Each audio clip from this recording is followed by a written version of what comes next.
Que a paz de Deus e a luz do nosso Senhor Jesus Cristo ilumine a todos nós, hoje, agora e eternamente. Que Maria Santíssima esteja neste ambiente, nos dando a assistência necessária para mais uma realização do seu trabalho, com o tema a saúde e a natureza. Quando nós vamos mergulhar na questão ambiental e o ser humano que está presente neste planeta, observamos várias situações deploráveis com relação ao ser humano e o contato dele com a própria natureza. É de salientar, primeiramente, que todo ser vivo existente na Terra, ele é um produto da natureza. Foi criado para a natureza. Os seres racionais e os seres irracionais, ele é um produto da natureza. Através da evolução do tempo, de milhões e bilhões de anos, esses seres foram evoluindo. No caso dos seres irracionais, são seres que convivem com a natureza e sabem perfeitamente a lei exata de controle sobre o seu próprio meio ambiente. Os animais irracionais, porém, são animais que se alimentam por necessidade e não por estrago alimentar de maneira nenhuma. Um animal só se alimenta porque ele tem fome. Mas quando esta fome acaba, aquele animal descansa dentro do seu habitat e não passa mais a atacar os outros animais. É uma lei de sobrevivência da própria natureza, nada mais do que isso. Esse conceito básico existe nos seres irracionais, o chamado ciclo alimentar que está entre eles ali. Esse ciclo alimentar, a gente pode dizer que ele é movido pelo próprio instinto. Sendo movido pelo instinto, esses animais sabem a hora exata que vai atacar a sua própria presa. Quando a gente parte para os seres racionais, isso é complicadíssimo. Porque a partir do momento que o homem descobre o fogo, começa a haver a destruição. Começa a haver a degradação total da própria natureza. Porque, no sentido dos seres racionais, qualquer descoberta, se não houver uma disciplina, causa danos. Se não houver um respeito, causa danos. No entanto, os seres racionais é muito diferente dos irracionais. Eles pensam e sabem perfeitamente as consequências que vai levar a humanidade inteira à destruição do seu próprio habitat. Mas se sabem, por que não param? Se sabem, por que não disciplinam? De alguma maneira, alguém tem que parar para pensar nisso. Quando a gente fala de controle ambiental, nós não podemos visualizar só os nossos governantes. Nós somos um todo. Nós somos mais fortes quando nós pensamos coletivamente no bem-estar de todos. Mas quando a gente joga a responsabilidade só para aqueles que podem conter o avanço da destruição da natureza e a gente continua destruindo a natureza, como é que vai ficar? Qual será o futuro dos vossos filhos e dos vossos netos nesse planeta? Quando a gente faz uma síntese dessa situação, realmente é deplorável a situação. Porque o ser humano, ele cuida do seu apartamento, ele cuida da sua casa, ele cuida do seu quintal, mas da natureza não, de forma nenhuma. Porque natureza é um conjunto. Natureza não é só uma localidade, não, de forma nenhuma. Se a natureza ela é um conjunto, eu posso até dizer que o seu apartamento está limpo, que a sua casa está limpa. Mas como é que fica você quando está numa determinada rua e pega uma casca de alimento e joga no chão? Se você tem higiene na sua casa, por que você não tem higiene fora dela? Então, quando a gente vai ver o conjunto que envolve tudo isso, observamos que existe uma fascinação de limpeza local e, ao mesmo tempo, uma fascinação de destruição fora dele. Se a natureza é um composto de conjuntos existentes do seu lar, do seu quintal, da sua casa, do seu apartamento, a rua onde você está transitando também faz parte desse conjunto. O local onde você está também faz parte desse conjunto. E, na realidade, nós temos que preservar coletivamente. Nós não temos que ter só um estado de preservação no quintal, no apartamento nem na casa. O caminho não é esse de forma nenhuma. Então, se a gente pensa, de qualquer forma, que aquele jardim que eu tenho lá no apartamento, eu vou cuidar dele e ele vai mudar uma natureza inteira, não vai. Eu tenho que pensar no jardim, como eu tenho que pensar na natureza em si. Eu não posso, de nenhuma forma, pensar só que aquele hábito de eu aguar planta que está ali, aquele hábito vai mudar a atmosfera de um planeta inteiro. Não vai. Isso é um trabalho de participação coletiva entre todos. Isso é uma responsabilidade coletiva de todos que estão empenhados em salvar este planeta. A situação, durante esta palestra, que eu vou demonstrar para vocês, a situação da Terra atualmente é precária, mas precária mesmo. Para vocês terem uma ideia, nós temos 20% de oxigênio nessa atmosfera. Certo? É uma quantidade mínima para uma quantidade máxima de poluentes jogados sobre ela. Isso quer dizer o seguinte, que no futuro vocês vão ter sério problema de asma. Algumas localidades da Terra que mais poluíram, que mais atingiram a natureza, o oxigênio pouco vai existir. Nesse sentido, vai existir as imigrações de pessoas de uma localidade para outra. Nesse estado, a gente poderia dizer que as guerras futuras seriam em busca de oxigênio e de água. Imaginem vocês. Então, aqueles países que não preservaram, que têm um poder de armamento maior, infelizmente esses países poderão invadir outros países em busca de recursos naturais para a sobrevivência. Mas não é isso que a justiça divina pretende ter, não. Eu acho que a união de todos faz a diferença dentro de um sistema ambiental. Se todos pensarem que tem que mudar os seus hábitos, terão que mudar os seus próprios hábitos.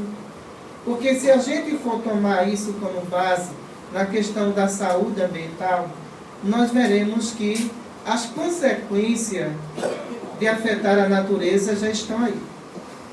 Mas já estão aí bem visíveis mesmo. Quando a gente observa crises de inflamações de garganta em uma comunidade inteira, ou na localidade inteira, já indica que existem agentes agentes poluentes que favorecem essas bactérias em estar sobre o oxigênio e vocês respirar essa bactéria e causar esta infecção. Ora, se isso existe, significa que dentro daquele estado, dentro daquela localidade, não tem higiene. De jeito nenhum. Por não ter higiene, a proliferação de bactérias e vírus pode levar populações a doenças virais e, infelizmente, mortes em massa, como aconteceu na Idade Medieval. Como aconteceu na Idade Média também. E como pode acontecer também agora na Idade Tecnológica. Então, nós temos que parar para pensar, refletir. A partir do momento que alguém faz uma compra de um determinado alimento, nós temos que perceber o seguinte: aquele alimento que eu estou levando para casa, existe uma embalagem sobre ele. O que vai ser dessa embalagem? Qual o destino dessa embalagem? Ah, mas eu estou preocupado no alimento. A embalagem não vai me alimentar. Mas a embalagem é a consequência de todos os danos ecológicos na natureza. Não é o alimento que você está adicionando. Porque o alimento vai ser secundário no sentido da ingestão desse material provocado pela embalagem que você jogou fora, que vai poluir a natureza e que vai criar insetos resistentes na lavoura, que vai ser utilizado ali o veneno para matar. Mas de onde surgiu o inseto? Da embalagem, que você jogou fora. Então, para a gente ter uma ideia, nós temos uma população que ela produz um lixo, imagine vocês, nessa produção de lixo, então o que é que acontece? Essa população está contida dentro do próprio lixo que produz. Você imagine seres frágeis como são vocês, de corpos frágeis, de repente por onde vocês passar, vocês encontrar focos de lixos. Aonde existe foco de lixo, existem fungos e bactérias desenvolvendo. Se esses fungos e bactérias estão ali, tenha certeza que animais como ratos, outros animais roedores que ali estão, eles vão se alimentar desse lixo. Se alimentando desse lixo, eles vão se tornar mais resistentes porque estão bem alimentados. Se tornando mais resistentes, eles poderão desenvolver também vírus resistentes a eles, mas os seres humanos fragilizados por ações virais que virão desses roedores. Então, quando a gente passa a observar, o que falta é orientação e educação ambiental, que pouca população recebe, não é isso? Ou quase nenhuma. Porque se a gente for tomar como base em pesquisas espirituais, observamos que insetos, como a própria barata em si, para vocês terem uma ideia, nesse país tem mais barata do que ser humano. Imaginem vocês. Tem mais barata do que ser humano. Isso quer dizer o seguinte, que aquele lixo que é jogado no esgoto, seja lixo também hospitalar também, que é jogado em um esgoto, esses insetos vão se alimentar desse próprio lixo, desses próprios resíduos. Quando se alimenta de resíduos, principalmente de resíduos de sangue de seres humanos, por contaminações que são jogadas dentro do esgoto, esses insetos se tornam mais resistentes, certo? E a proliferação de doença é bem maior. E a procriação dele, a reprodução dele aumenta a cada mês. Então, tendo que se alimentar, esses animais, esses insetos, tenha certeza que, a partir do momento que ele for depositar seus óvulos ali, serão em milhões. Não serão em 1000, mas em milhões. Isso quer dizer que a cada momento, a cada minuto, essa população de insetos que vive dentro de esgoto só faz se multiplicar cada vez mais. A população não está vendo, mas o perigo está em todos os locais. Porque se esses insetos desenvolver, vejamos bem, se esses insetos desenvolver qualquer tipo de doença viral e um ser humano pegar, não vai ter cura. Tenha certeza disso.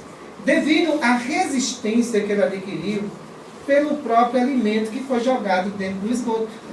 Cada vez que um inseto, um animal, ele é resistente à doença, os vírus que ele adquire é muito mais resistente do que vocês pensam. E as bactérias também. Então, no meio dessa proliferação de insetos, a gente vai observar que a barata é uma grande transmissora da hanseníase. Imaginem vocês. Então, quando a gente vê uma espécie desenvolvendo resistente à doença e transmitindo doença, é para a população parar e pensar no que está acontecendo. Porque se de repente a gente, como está comentando aqui, a gente está fazendo uma asepsia dos pratos que são lavados numa pia, mas que ao mesmo tempo aquela alimentação é jogada na rede de esgoto. Observem vocês como a questão ela é séria. Agora, a coisa é tão séria que a gente tem que entender uma coisa. Quando vocês estão lavando um prato, existe sobre ele a própria gordura. Então, micro-organismo que existe na água se alimenta também daquela gordura. Então, o que é que nós estamos fazendo na realidade? Nós estamos alimentando seres que a gente não pode ver, seres que estão se tornando mais resistentes e a gente mais fragilizado. A natureza dá a resposta imediata. Tenha certeza disso. Porque o que existe na natureza é um equilíbrio entre os seres racionais, os seres microbianos e os seres racionais. Se não existir esse equilíbrio e esse respeito entre si, tenha certeza que as doenças elas irão aparecer. Porque nós vamos dar uma dica a vocês que vão lavar os pratos. Então a dica ecológica que a gente dá é o seguinte: não deixe aquela gordura entrar nessa encanação, porque seres microscópicos que estão ali se alimentam daquilo. Então, se antes de você lavar esse prato, você tirar a comida que tem nele, não permitir que aquela comida vá para os esgotos, aquela gordura, você pode pegar um jornal, tirar aquela gordura inteira, para não permitir que aquela gordura chegue às encanações, porque esta gordura vai chegar também aos oceanos e aos rios, para depois você lavar aquele prato com a água corrente que ela está presente. Isso eu vou evitar vários tipos de problemas futuros. Isso eu vou evitar que aqueles vermes e bactérias que contêm na corrente de esgoto, eles venham se fortalecer. Eu vou evitar também que a população de roedores diminua. Onde não há comida, não há reprodução. Isso é bem claro, pessoal. Se não há comida, não há reprodução, não há resistência da espécie. A espécie, com o tempo, se extingue, porque não tem do que se alimentar. Agora, é lamentável quando a gente observa as pessoas que são educadas dentro da sua casa, mas que não têm educação ambiental lá fora. Isso é lamentável. Eu cuido do que é meu, mas do que pertence à natureza, pouco me importa. Aí nós temos observado em si alguns tipos de doenças de pele, provocado também pela falta de higiene.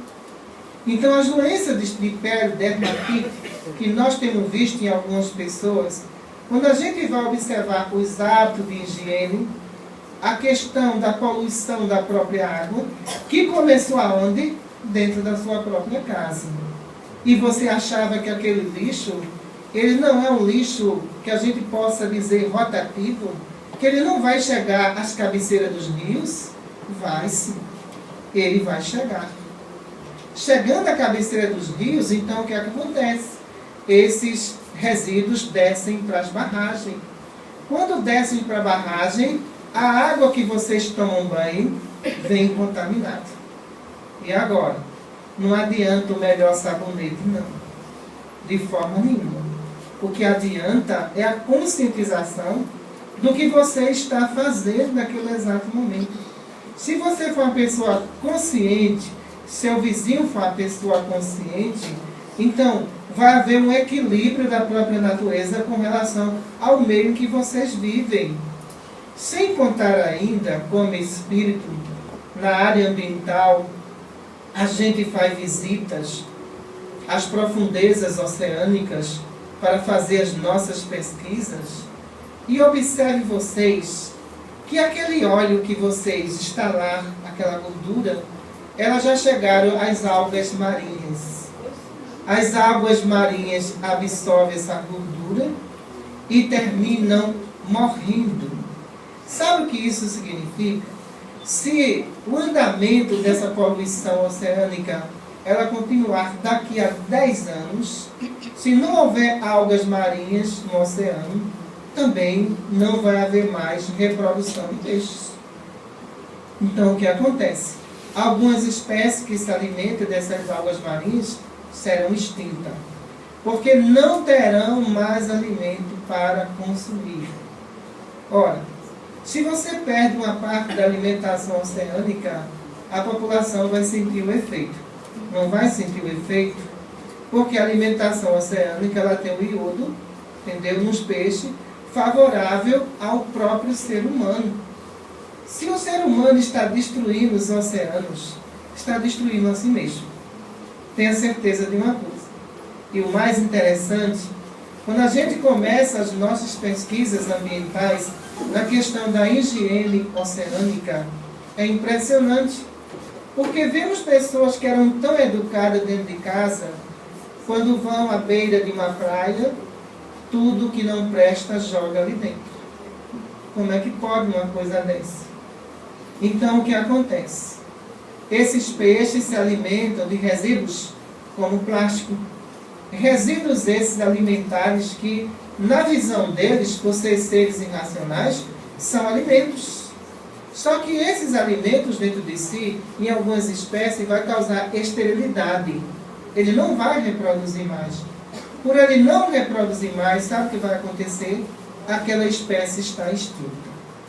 Então, primeiro o homem atacou os animais terrestres. Imaginem vocês.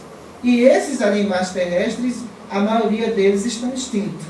Agora vamos partir para os animais aquáticos. Imaginem vocês. Então, o maior abalo ambiental em termos de alimento não é mais na questão terrestre, é na questão aquática. Imaginem vocês. Então, quando a gente observa essa questão seríssima de alguns corais também, por resíduos que saem da vossa pia, que saem do vosso banheiro, que chegam aos oceanos e que matam os corais. Ora, se os corais, de repente, eles deixam de existir, aonde os peixes irão reproduzir? Me diga mesmo. Então veja que a situação não é uma situação que eu possa exigir só dos governantes, não. Eu não posso exigir nada dos governantes de jeito nenhum. Por quê? Se de repente essa demanda de poluição, ela continua, na questão que a gente vai agora abordar seríssima, que seriam os resíduos de fezes jogados em oceanos. Imaginem peixes que se alimentavam de algas marinhas, peixe que no ciclo alimentar um poderia se alimentar do outro, de repente se alimentando de fezes humanas. Imaginem vocês. Aquele mesmo peixe, vocês vão comer. O grande problema disso tudo está relacionado aos tipos de bactéria que está indo naquelas fezes. Se essas bactérias, elas são resistentes à salinação oceânica que ali existe, imagine o peixe que vai ingerir. Ela também vai ficar armazenada ali. Ficando armazenada no organismo desse peixe, vocês que vão comer esse peixe, certamente, futuramente, irão pegar sérias doenças bacterianas. Mas o peixe tem culpa? Não tem culpa de jeito nenhum. Não tem culpa porque os esgotos residenciais, os esgotos de edifício, todos eles descarregam aonde? Nos oceanos. Então, o que acontece? Você vai ter uma população de peixe futuramente, você vai ver os peixes, mas não vão poder comer, se continuar assim. Porque a maioria deles vão estar contaminados. O próprio ser humano, destruindo o meio onde ele vive. Se ele está destruindo o meio onde ele vive, então, ele não tem o que reclamar da justiça divina. Porque a justiça divina colocou um planeta sadio. Não adoeceu o planeta. Quem está adoecendo o planeta são seres humanos. A justiça divina deixou floresta, a justiça divina deixou rios, deixou lagos, deixou mares. Todos eles, quando foi entregue a vocês, todos eles não tinham poluição nenhuma. Mas a ambição humana, infelizmente, visando o lucro econômico, se esquece que preservação também é controle econômico. A gente tem que pensar dessa forma. Preservação é controle econômico pelo seguinte: porque se falta o recurso natural da natureza, abala também a economia. Não abala a economia? Então, vocês mesmos nessa região nordeste sofrem o maior abalo econômico de todos os tempos, a seca. Não é isso? Então, esse abalo econômico que vocês estão sofrendo Se vocês preservassem, esse abalo econômico não existia. Existia um equilíbrio. O que eu quero dizer com isso é, se gasta muito mais para reconstruir o que vocês destruíram do que para manter. Pense bem nisso. Então, se você mantém as florestas, se você mantém a Mata Atlântica, então, na realidade, todo o conceito de natureza vai obedecer a esses comandos. Formações de nuvens, frentes frias e etc.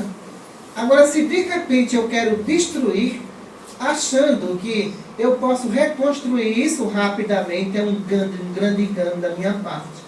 Mas como é um grande engano da minha parte?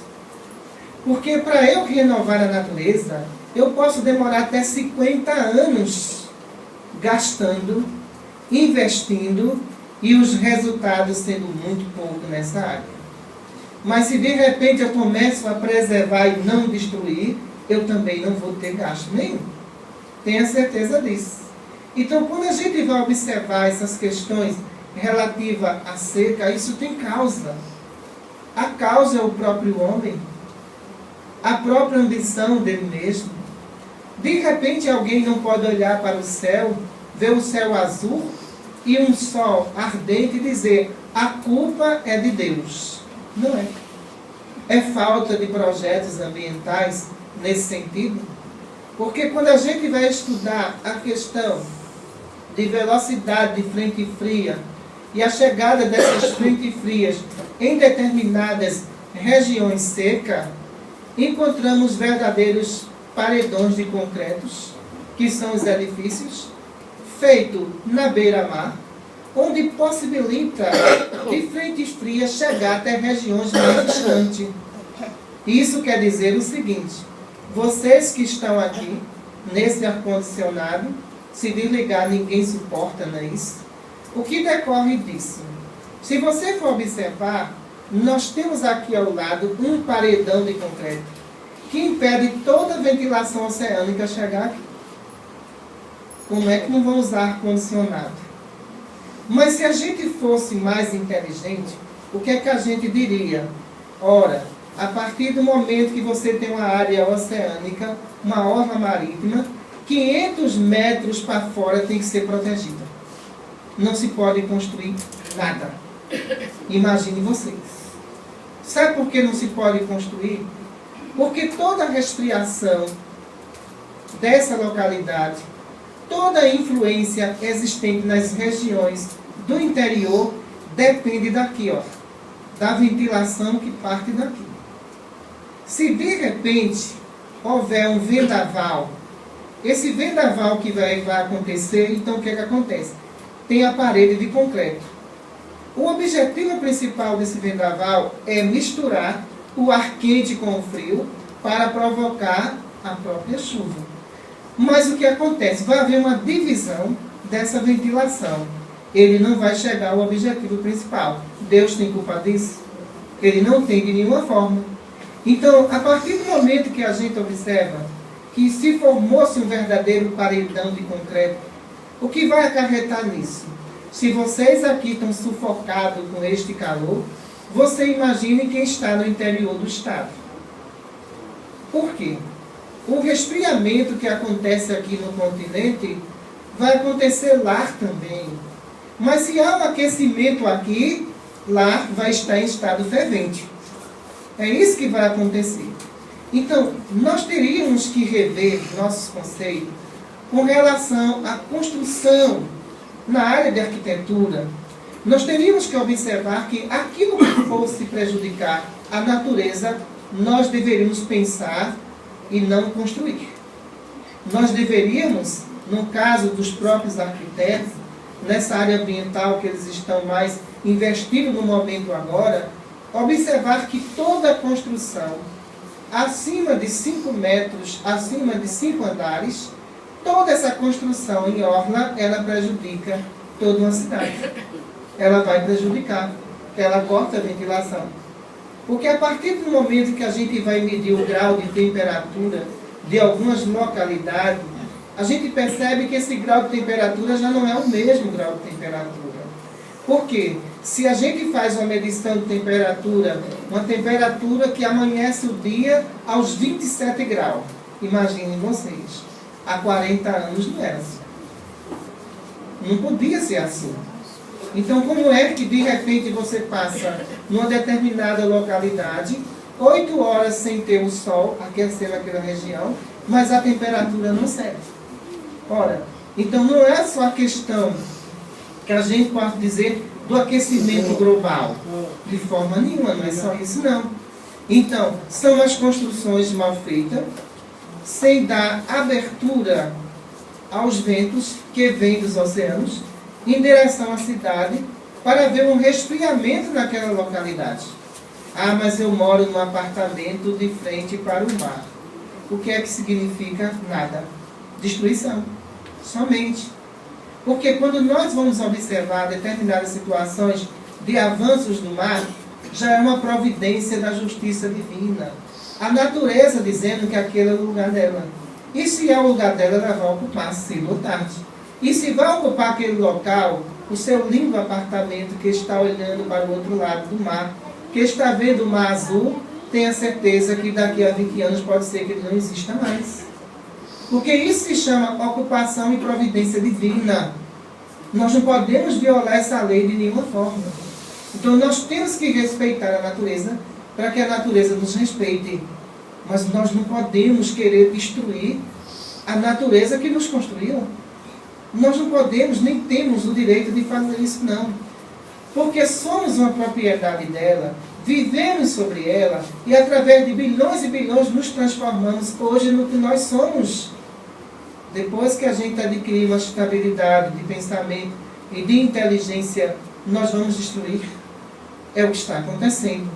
Então o homem ele se acha tão inteligente que a inteligência dele não é para construir, é para destruir.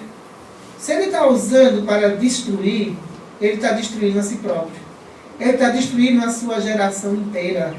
Destruindo a sua geração inteira, então chegará o momento que alguns países se tornará inabitável. Não terá mais recursos naturais para a sobrevivência do ser humano. E agora? Então, quando a gente observa que muitas vezes alguns países dizem, em primeiro lugar, a produção. Sim, a produção. Mas produção sem natureza, com equilíbrio, não há ser humano. De nenhuma forma. Pode ser que haja produção, mas se de repente essa natureza se repele contra essa produção cai. Essa produção vai ter muito mais gasto para recuperar as pessoas que estão doentes naquela localidade. O custo vai ser bem maior. É preciso que não só os governantes pensem assim, como nós também temos que pensar assim. Tenha certeza disso. Por quê? Olha, se a gente não parar para pensar, vai chegar o tempo que vocês só vão tomar banho uma vez por dia. Imagine vocês. Uma vez por dia. Imagine o descontrole disso tudo. Imagine as doenças que irão surgir. Então, as pessoas que têm o hábito de tomar banho de higiene, teriam que mudar esse hábito, porque o governo passaria a controlar esses banhos. Mas de que forma ele passaria a controlar esses banhos? Poderia ser utilizado a tecnologia para instalar no chuveiro de vocês o chip que o governo libera a hora e o dia que vocês poderiam tomar banho no futuro. Imaginem vocês. Eu não estou errada, não. Isso pode acontecer. Então, o que acontece com isso? Porque muitos não pensam em preservação, não. Todo mundo pensa em bem-estar. Todo mundo pensa na higiene. Mas não pensa no custo que isso tem para a natureza. Então, se a gente pensar que temos que economizar os recursos como a água que está ali presente, nós teremos um futuro excelente. Com higiene, com filhos equilibrados. Mas você imagine mais ou menos um município inteiro de repente ter que desocupar aquela localidade porque não existe mais água e ter que migrar para outro canto. Imagine vocês, é o que aguarda vocês, se a gente não tomar uma providência no exato momento. Então nós temos que observar que o planeta Terra a cada ano diminui o recurso das águas, mas o gasto é o mesmo. O consumo é o mesmo. Porque ninguém está preocupado numa palavra de esgotamento total dos recursos naturais, não. Ninguém está preocupado com isso. Ah, mas eu ainda tenho água no meu chuveiro.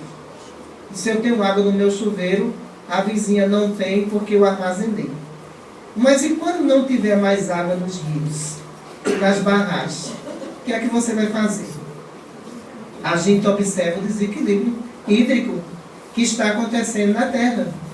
Então, se de repente você tem 8 meses de verão e só tem 2 meses de inverno, isso não supre a necessidade do solo. Tenha certeza disso. Não vai suprir. E tudo aquilo que plantar, pode ser que venha vingar algumas sementes, mas depois de 8 meses de verão, a lavoura está perdida. Isso quer dizer que, futuramente, o vosso país, todo tipo de alimentação ela vem externa, de outros países. Imaginem vocês, o custo não será bem maior? Para vocês também o custo será altíssimo. Por isso que a gente quer dizer que a natureza, o homem e Deus, nós temos que ter respeito por eles. Muita paz para todos.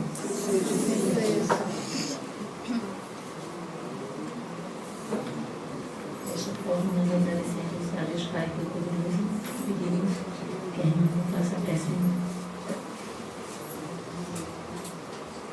Senhor Deus, pedimos, Senhor, a tua bondade divina, que caia todos sobre seres racionais, dando a eles, Senhor, a consciência necessária para a preservação deste planeta, Senhor. Planeta das águas, planeta das plantas, Senhor, planeta dos aquáticos, planeta dos animais, mas acima de tudo, Senhor, o vosso planeta, que tanto ama e tanto socorre os seres humanos. Muita paz para nós.